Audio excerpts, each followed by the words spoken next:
I have way too much crap going up on this desk. Need to fix that. Welcome back to the workbench, guys. It's me, Das. It's been crazy. I think it's been a month since I've done a video, and I think you guys are well overdue for one. So, what's been going on? Work's been going on. And while working, I've also got to be on call, which is this weekend too. So, happy Mother's Day to all the mothers out there. I miss mine dearly. Wish she was still here with us. Celebrate. I still probably will celebrate something in her honor. It's been a rough week, especially this past week. Me and my brother had to put our dog down. He was 13 years old. He had a mass in his lung that was not going away, and it was making it extremely difficult for him to breathe. Not that just bat is in his lung, but also the fact that he was a boxer and 13 years old, which is getting up there for a boxer. Barley will be deeply missed. He left an impression on both mine and my brother's hearts. So, yeah, there's that.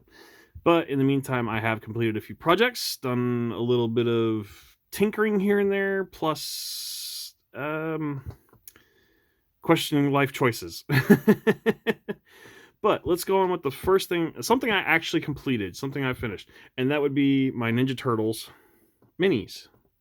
So you guys have seen Michelangelo before, obviously. So these guys are they are completely done as far as their paint goes. They are essentially tabletop ready. I got Raphael here. Oops, I don't want to drop him. All of these done in Pro Acrylic prints. I'm very proud of them. I really do like them. So Donnie, of course, being my favorite. I put his was a little tougher. Oh, I missed a spot. Dang it. Okay. Anyways, his was a little tougher because I wasn't really sure how I wanted to do his headband, because I like, obviously, Donatello. He has to be purple, and I wasn't sure what kind of purple to do him in. Leonardo, looking very snazzy. So yeah, that one, Donatello, was actually the more difficult one to do. While I was playing those guys, and on my weekends where I wasn't working, I was at my buddy's house playing Warhammer and getting my butt thoroughly kicked by the new Seraphon army, which really cool models. Don't get me wrong. Well, I enjoyed playing the game, even though I got my butt kicked. We had a pretty close game. I was running Ossiarch Bone Reapers, and as I was getting my butt kicked, I said to myself, I need to get my Bone Boys out again and get them painted up. So the horse guys, these guys are called the Cavalos Death Riders. Finally started getting some paint on them too. Started working on the bone and the cloth. So yeah, I've got about 10 of these guys, 2 of them with the banners that need done. I'm slowly working my way on those. Another thing me and my gaming friends have started is we are playing Star Wars Edge of Empire. And we made minis for our characters. It was really hard to make a mini for my character because there's not a bunch of places out there that have the exact species of my character. My character's an Alenia, or an Alenian. Basically a 2-foot lizard. And he is essentially an artificer. He's the mechanic technician type. He's no combat whatsoever, my character, which is funny, considering this is a very narrative game. So I made this little guy on Hero Forge to represent him while we played on the tabletop. My buddy who's running our game printed it off for me, and I'm like, okay, I can work with this.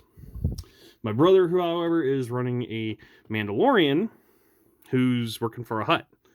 And so you can see there's some Mandalorian aspects, but his armor, he doesn't have his full armor yet, so he's working on that. Other things is what is other things? I've started getting more paints. I picked up the Pro Acryl signatures from Ninjon and Vincent Venturella, who are 2 great, miniature painters, and they add a nice collection to my wall of paints. So, and which is cool because I am starting something new, because there's the exciting new news that 10th edition for Warhammer 40k is coming out. I've always wanted a Warhammer army. I've got several sets of 40k figures. I just never cracked them open and really dedicated myself to making an army. Primarily because there's so many armies in that game that are so cool, and so many factors that are neat to them. And I finally, after watching my friends play and uh, realizing what we're missing out on our tabletop is we're missing the Emperor's chosen, his chosen 10,000. We don't have any custodies in our group. We have the League of Votan. We have demons and chaos armies. We actually have one guy, he plays 8 armies.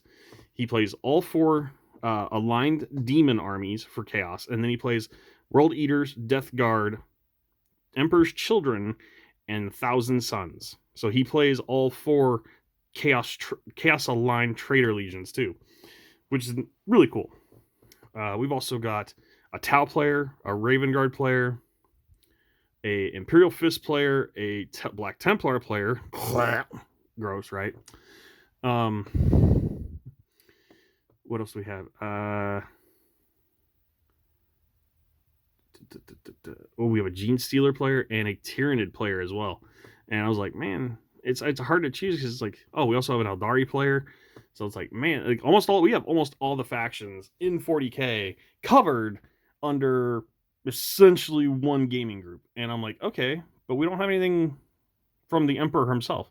So I have picked up I've picked up several Adeptiacustodies models now.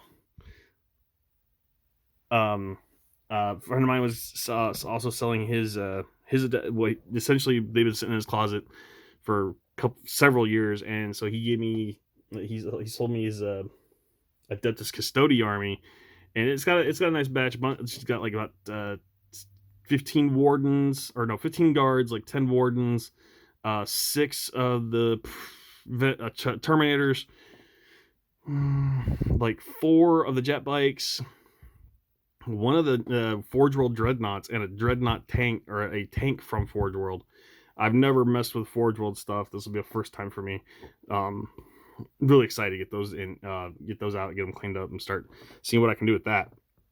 Other than that, I have an urge to play Kingdom Death again. And I got this model, which I have an urge to paint as well, and I've already primed it, just to get out of the way there. Soundwave. This guy, oops, let me remove his shield here, so it doesn't go. So this is from what is it called? Chimera Models. It was part of a Kickstarter called Tamaria or something like that. I can't remember. But his name's Obitus, and I like the gladiatorial chaos theme they got going on with this, and it gives me I have several ideas on how to paint him up, which are reminiscent of like 40k or Age of Sigmar, because he's very gladiatorial and very gnarly looking. So I'm kind of excited to paint that up. Other than that, I'm doing a couple test models on a few paint schemes for the Custodies. I'm not doing just straight up Golden Boys. I cannot do that. I want to do something. I want to stand out. I want to do something different. So, other than that, I've also gotten some of my other Ninja Turtle minis on bases. I figured out how I can paint these without messing up the bases. It's called Silly Putty. Silly Putty is the key here, ladies and gentlemen. The other thing I got to figure out is how I want to paint this guy, known as the Screaming Antelope from Kingdom Death Monster. He is the second encounter of the game, and me and my friends want to play it again because, 1, we're in the middle of our campaign. 2, one of our friends has lost his manhood to a parasite, and he would really like to try and get that back from them in our campaign, but which is really the highlight of our campaign right now. And we've got a bunch of stuff we want to do. So, yeah. I got to figure out how to paint him up, too. Busy times. Busy times. So, other than that, that is basically what is going on. Just wanted to give you guys a heads up, let you know, hey, I'm still alive. It's just going on, you know. So, if you got any comments, please let me know, guys. I'd love to chat with a few of you, reply to your messages, and tell me what you think. So, stay cool, stay dry, and stay geeky. I'll catch you guys later. Bye.